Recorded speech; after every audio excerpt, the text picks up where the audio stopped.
welcome to Phantom Files. Here, we only talk about ghost stories, mysteries, and the unseen. Now, close your eyes, take a deep breath, and dream as you fall asleep. Like you're watching a movie in the dark, let yourself drift into the story we'll share tonight. Believe me, what we're about to tell you is more than just reality. Is it real, a dream, or from another dimension? The choice is yours. At Phantom Files, we journey together into the unknown. If you're ready, let's begin. It was a warm July day in 2007. In the quiet, greenery-filled university town of Wisconsin, summer break had begun, and most of the students who had left the city had returned to their hometowns. However, Samuel and John, two brothers, chose to stay at a small lake house outside the campus. Samuel, 22 years old, a history student, carried a slight tiredness in his eyes, but also an endless curiosity about the world. His brother John, 19, was an engineering student, more energetic, lively, and somewhat a balance to his older brother's calm demeanor. That morning when they woke up, there was a gentle breeze outside. The mist over the lake slowly rose, slipping through the trees. As the sun gradually peeked through the clouds, they talked about a plan that would give meaning to the remaining days of their vacation.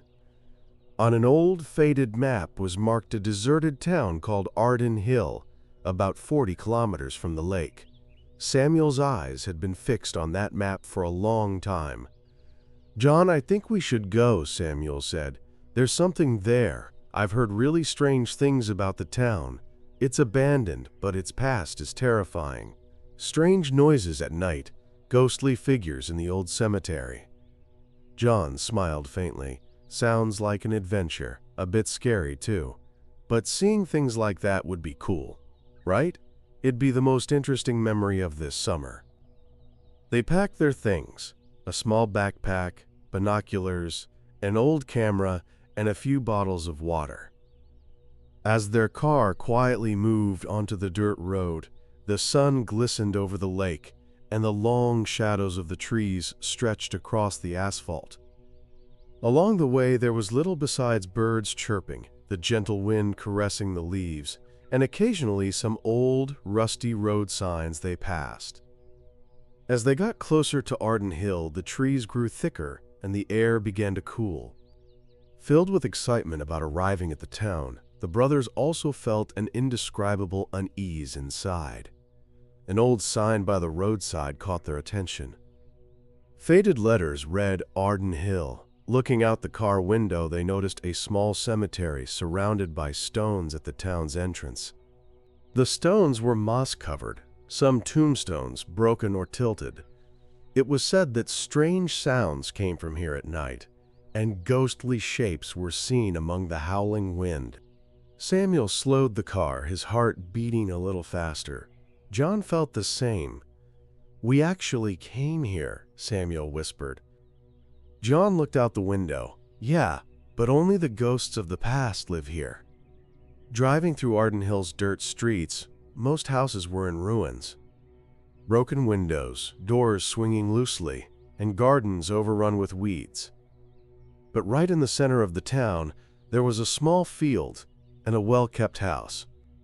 In the field, an old man wearing an old hat and with hands covered in soil was working silently.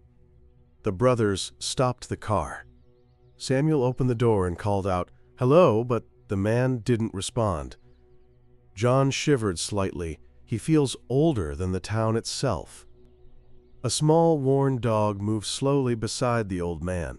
His wife was bedridden and didn't seem like the other residents of the town. Samuel and John exchanged quiet glances. They were alone here, yet somehow not. The shadows of the past quietly watched them from the depths of the town. As night approached, the silence turned into a thin tension. The wind stopped. The leaves didn't move. Unexplainable sounds reached their ears from afar. Unknown footsteps walking among the leaves. A faint moan, whispers piercing the night. Samuel took out his binoculars and looked toward the cemetery. Among the stones, a blurry and shadowy shape appeared. something he couldn't quite understand. John touched his brother's shoulder and said, "Be careful." That night, Arden Hill's past, with its gloomy and terrifying secrets, was waiting for Samuel and John. Something left behind. The first light of dawn slowly illuminated the dusty, abandoned streets of Arden Hill. Yet, the town's silence did not soften with the warmth of the sun. Samuel and John watched the thin layer of dust among the leaves, gathered beside the small tent where they had spent the night.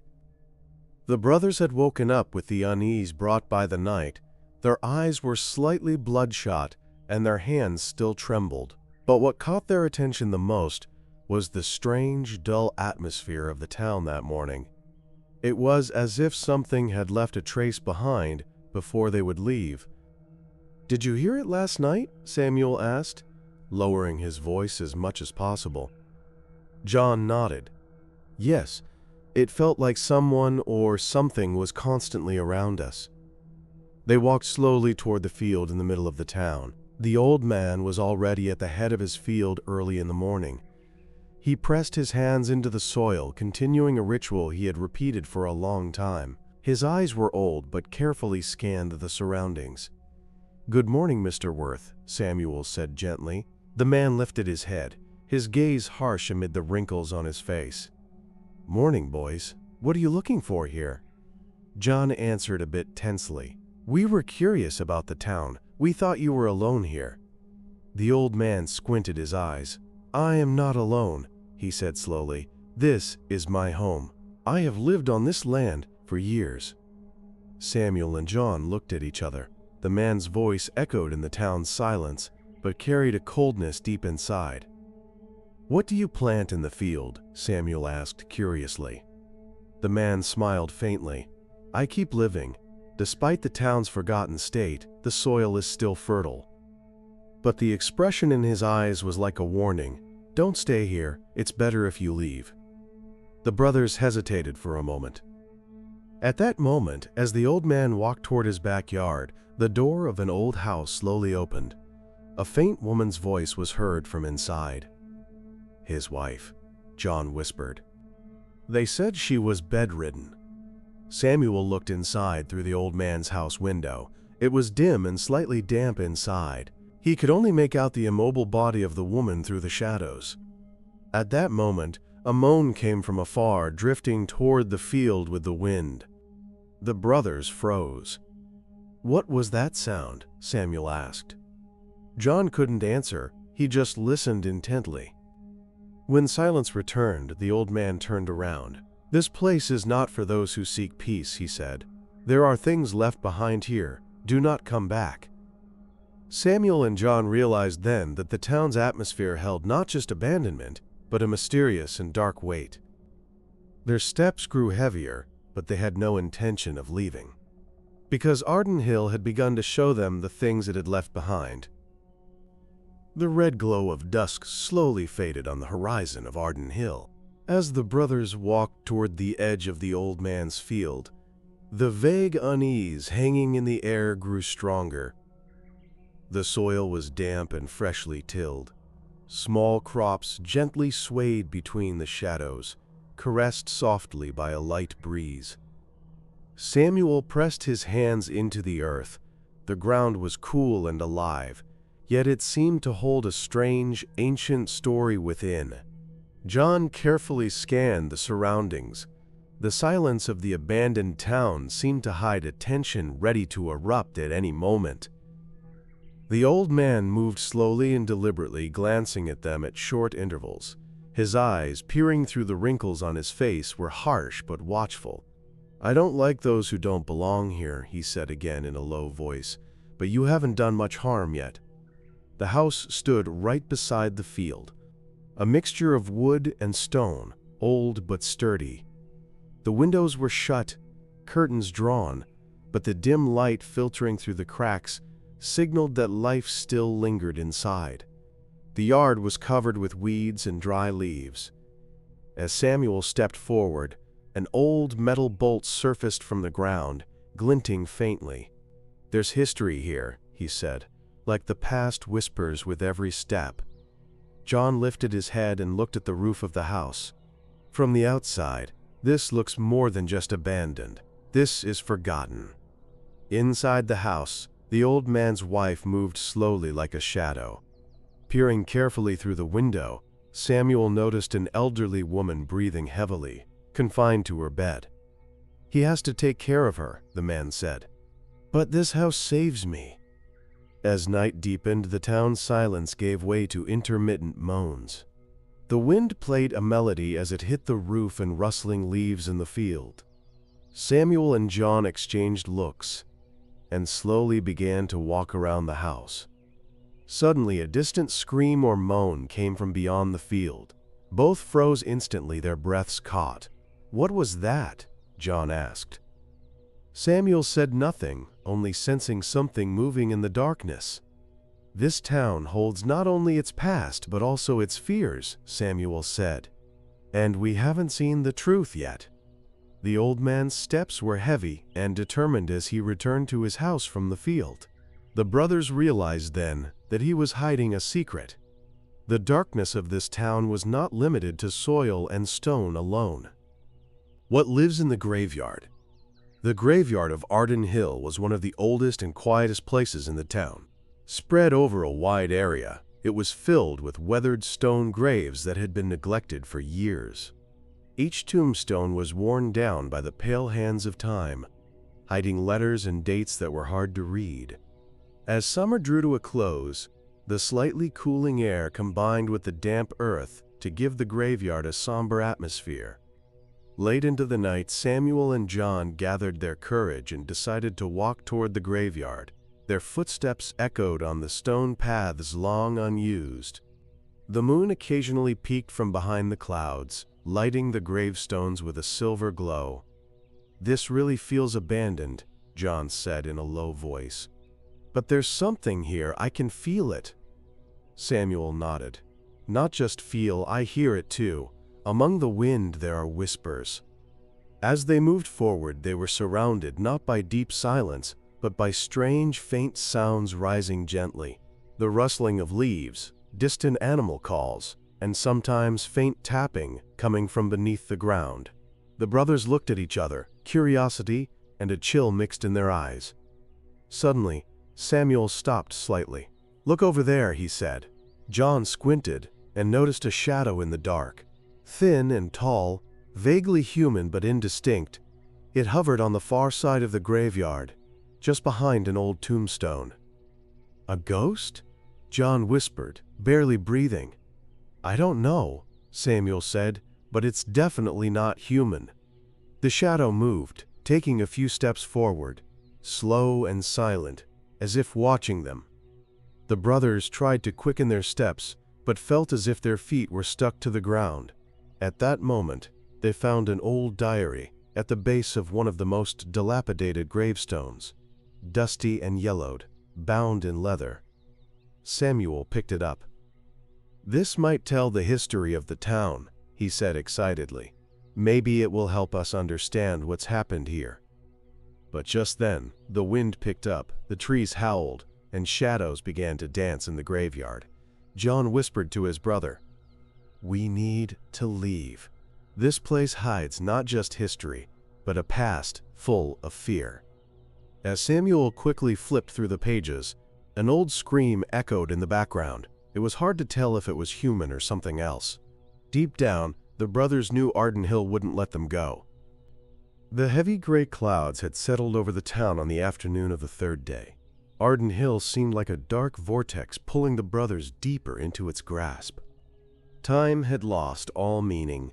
Days and hours blurred together, and the oppressive silence that weighed on everyone's faces was broken only by the creaking of old wooden boards inside the house and the howling wind outside. Samuel and John felt they could no longer escape the cold, dark breath of this town. Both were tired but awake, their anxiety steadily growing. At that moment, the silence inside the house was shattered by the sharp bang of the front door, making their hearts race simultaneously. The door was suddenly forced open. In stormed the old man, Mr. Wirth, his eyes bloodshot, face bright red, veins visibly bulging. The fragility brought on by years had given way to a terrifying ferocity. In his hand, he tightly gripped an old and strange-looking staff. The staff was wrapped with rusty metal rings and tipped with sharp, nail-like points, looking almost as deadly as a shotgun. "You will not leave this place," he shouted, his voice hoarse and filled with rage. He advanced toward the brothers, his footsteps echoing with unexpected speed. Samuel stepped back. "Sir, we don't want to hurt you," he said, trying to stay calm, but Mr. Wirth wasn't listening. The wild gleam in his eyes mixed fear and fury.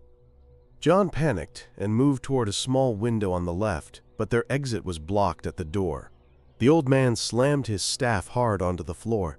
The echo shook their hearts. "You will stay here. You cannot escape," he said, his voice ghostly and muffled. The brothers exchanged helpless looks and retreated. The chase began through the narrow corridors of the house and continued into the gloomy rooms. With every strike of the staff on the floor, dust clouds rose, and the old wooden floorboards creaked. Mr. Wirth's breathing became irregular, deep, and fierce echoes resonated in the dark. He could lose control at any moment and become even more terrifying. Samuel made a quick move toward the kitchen. John headed to a small back door at the end of the corridor. But the old man was relentless, cutting between the brothers and chasing them breathlessly. Wielding his staff wildly and threateningly, he attacked around them, as if ready to catch them any moment. The brothers' hearts pounded in their chests, their breaths coming short and heavy. John reached the door only to find it locked. He frantically searched for a key, but there was none. Escaping through the back door was impossible. Samuel noticed a small gap behind the kitchen cabinets. "We can go through here," he whispered, quickly signaling his brother. As Mr. Wirth furiously struck the doors and walls, the brothers ran toward the narrow space where they could hide. Their bodies slipped like shadows, holding their breaths and cloaking themselves in silence. The old man looked around angrily. "I'm coming," he shouted, his voice turning into a monstrous growl. Minutes felt like seconds as the brothers waited without moving, listening to their heartbeat. The house was as silent as a grave. Finally, Mr. Wirth retreated with heavy steps, dropping his staff forcefully on the floor as he walked away. Samuel and John looked at each other, helpless but grateful to be alive. They had to find a way to escape this house, this town. Arden Hill had drawn them in, but their fight for freedom was only just beginning. Brothers Samuel and John were trapped inside the old house in the deep darkness of the night. Even the first light of dawn on the fourth day barely filtered through the mist over Arden Hill. Outside, time seemed to have stopped. The wind was almost gone, and only a faint hum increased the creaking of the old wooden walls. After the terrifying chase they had endured during the night, both were exhausted, but the helplessness of being trapped inside the house weighed heavier. The doors were locked, and the windows boarded up with old, rigid planks. There was no way out. All the rooms suffocated them with a gloomy silence. Samuel forced his eyes open. His brother John, lying beside him, was still in deep sleep. Worry and fatigue showed on Samuel's face as he spoke quietly. "John, wake up. We can't just wait here. We have to get out." John slowly opened his eyes. "But the doors, they're locked. The windows are broken, but there's wood over them. Getting out is impossible." Samuel looked toward the corner of the room. On the walls were old paintings and worn photographs. One of them showed the town's former residents. There was something strange about the faces. All of them looked dull and somewhat frightening. "Brothers, I think this house, this town, holds shadows of the past. We need to understand what's really happening here," said Samuel. John sat up. "If this old man has gone mad enough to trap us, this might only be the beginning. We need to stop his plan. Blank, _blank. Old diaries and forgotten stories." Samuel and John began slowly exploring the house. Behind an old wooden cabinet, they found a dusty box. Inside were yellowed papers, old photos, and a diary. The diary seemed to belong to one of Arden Hill's last residents from many years ago. As they flipped through the pages, notes about the town's dark past appeared. The stories told of horrific events spanning centuries, mysterious disappearances, unexpected deaths, and shadow beings seen in the old graveyard were detailed in the diary. John's face turned pale while reading. "Look, it says here, there are eyes watching us, watching and never forgiving. This place is full of secrets. They decide who leaves." Samuel shrugged. "I'm beginning to understand why that old man is so strange and aggressive. Watch as blank _ blank. Dark secrets slowly surface." As the day went on, the atmosphere in the house grew heavier. The brothers tried to force open the old, thick doors, but none budged. Moreover, the strange noises outside became more distinct than during the night. Soft footsteps echoed from the attic, and whispers seeped through under the doors, sending chills down their spines. When night fell, strange shadows began to play inside the house. Lights flickered, and the sound of the wind turned into eerie whispers. Samuel and John felt they were no longer alone. Perhaps the residents of Arden Hill were more than just Mr. Wirth and his wife. The brothers held on to each other tighter. "We have to be patient. There is still so much to learn," said Samuel. San, blank, _ blank. Inner conflicts and fears. Within the four walls of the house where they were trapped, a silent conflict grew between the brothers. John was more fearful, trying to rush escape plans. Samuel tried to stay calm and think logically. "If we act in panic, we'll only provoke him more," said Samuel. "But we can't wait any longer." John nodded. "Yeah, but how?" Blank, _ blank. The first lights. That night, things inside and outside the house slowly began to change. A strange silence settled inside, and the hum outside stopped. Hours later, a mysterious light appeared in a corner of the house. It was neither too bright nor completely lost in the dark. The source of the light was an old door in the basement. The door had been closed for years, but now it was slightly ajar with the light shining through. Samuel and John, drawn to the light, gathered their courage and decided to slowly descend into the basement. Night had fallen like a heavy darkness over Arden Hill. Samuel and John, still gripped by fear in their hearts, were searching for a way to escape from the basement of the house. The madness in the old man's eyes was no longer just that of a desperate man. It seemed to have merged with a dark power inside the town itself. This man carried the secrets, nightmares, and curse of this abandoned town buried in silence for centuries. In Samuel's mind, the cold walls of the basement, the dark symbols on the old notebooks, and the sinister images of machine parts kept replaying. The notebooks described experiments the old man had been conducting for years. Edith, the old man's bedridden wife. A madman, fighting time, and the laws of nature to bring her back to life. The strange device he built for her was not just a machine or scientific instrument. It was a ritual combining the town's dark energy, lost souls, fear, and even life itself. While imprisoning Samuel and John, the old man was actually drawing the life force and the purest sparkle of their souls from their young bodies. The sinister prayers echoing in the silence of the night, the rising smoke, and circles drawn with ancient stones. Every night, this dark ritual restarted in the basement, filled with the brothers' fearful breaths. The man was gathering life energy to raise Edith again, but no matter how much power he pulled, he was always slipping closer to the thin line between life and death. The curse of Arden Hill was not only in the old man's madness, but also hidden in the soil itself. The town had turned into a dark entity filled with centuries of pain, disappearances, and unexplained events. Whispers echoing deep in the forest, shadows appearing in the graveyard at night, endless howls. All of these were wrapping around the old man's soul, while also fueling his experiments. As Samuel and John tried to escape, they were not only trying to get away from the old man's grasp, but also fleeing the malevolent energy of the town pulling them in. With every step, they heard the whispers of thousands of souls crushed beneath the earth and felt silhouettes moving behind shadows watching them. The old man's madness grew, his eyes turned wild, and he swung his staff more violently.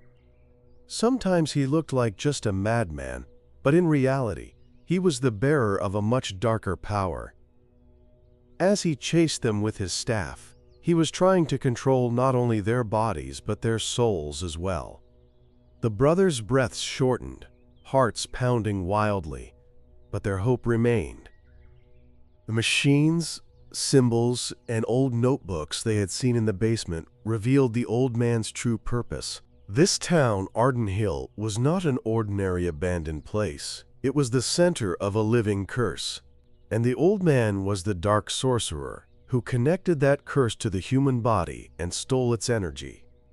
A thought passed through Samuel's mind without hesitation. We have to get out of here, otherwise we'll become lifeless beings like Edith. John felt a deep truth in his brother's words. Time was running out, the night grew heavier, and the cold breath of the town was wrapping around their necks.